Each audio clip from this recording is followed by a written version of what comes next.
Hello.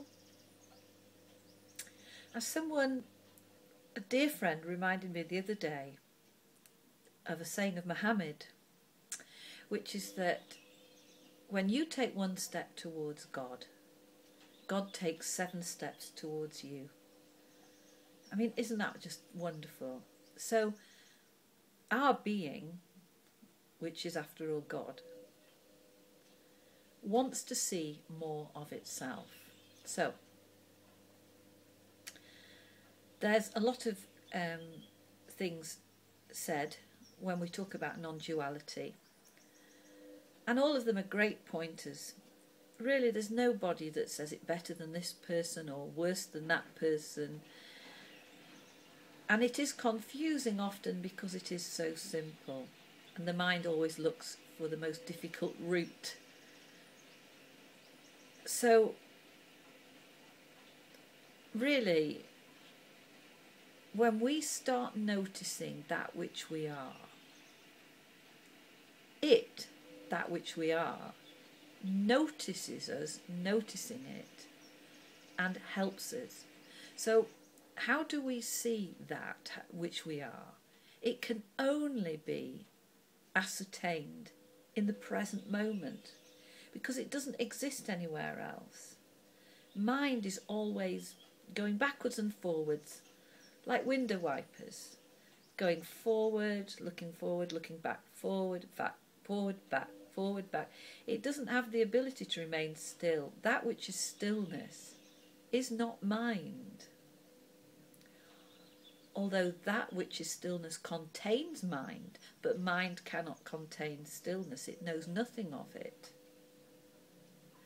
So at first, and maybe this does sound like a practice, but really it is the only way at first, is to just every so often just notice this present moment.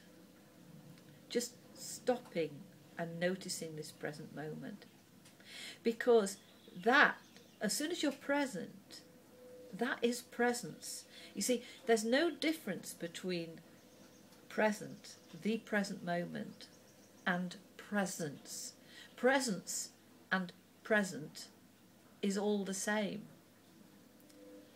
So when that which we are, presence, sees itself wanting to see more of itself, it gets in there and it helps.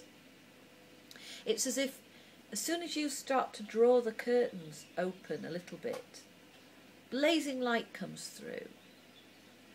Now that light, that presence which you are, notices you opening to see more and pulls it all the way.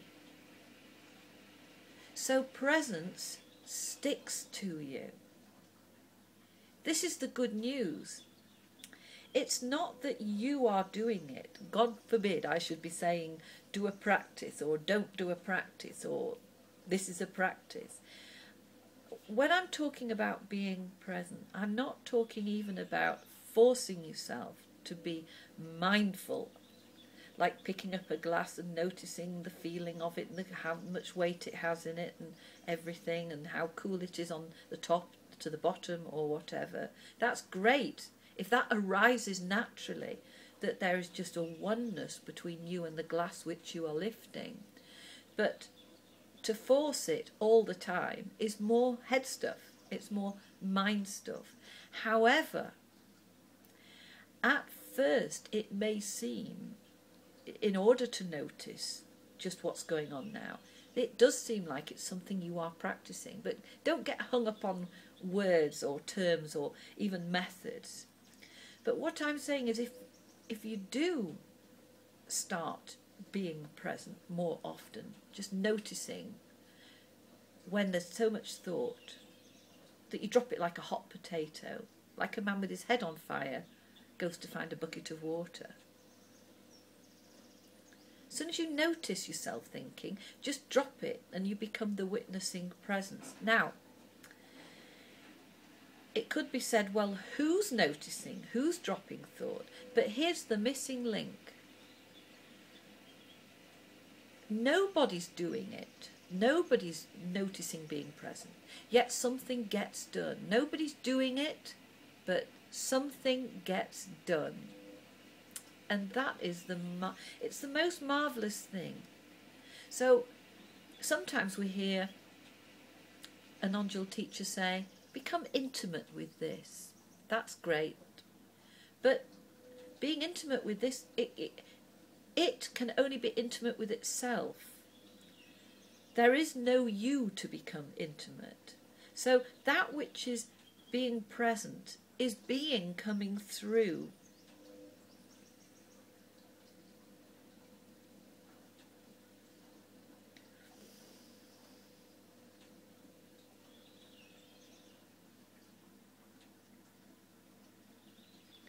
So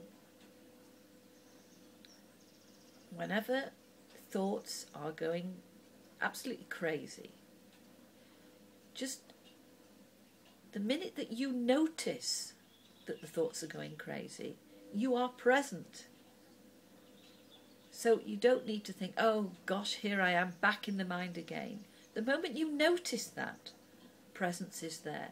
And you can drop it, because the tendency to want to keep on carrying on with the thoughts that are going, it's as though thought is like a big massive magnet. If you imagine a big huge cartoon magnet, and as soon as you have one thought, like, I don't know, it could be, is this relationship working? Why am I on my own? What's wrong with my child? As soon as you think another thought that you think's relevant, that's the magnet pulling you towards more thoughts. A good thought that you could have, one thought, is that if you imagine thoughts in trucks, so let's imagine like one of these trains that carries coal. And what they are is a very long row of open, rusty looking trucks just full of coal. You see them going along. Well, just imagine that on the side of each truck, just like a poster on a bus, there's an advert. But it's not an advert, it's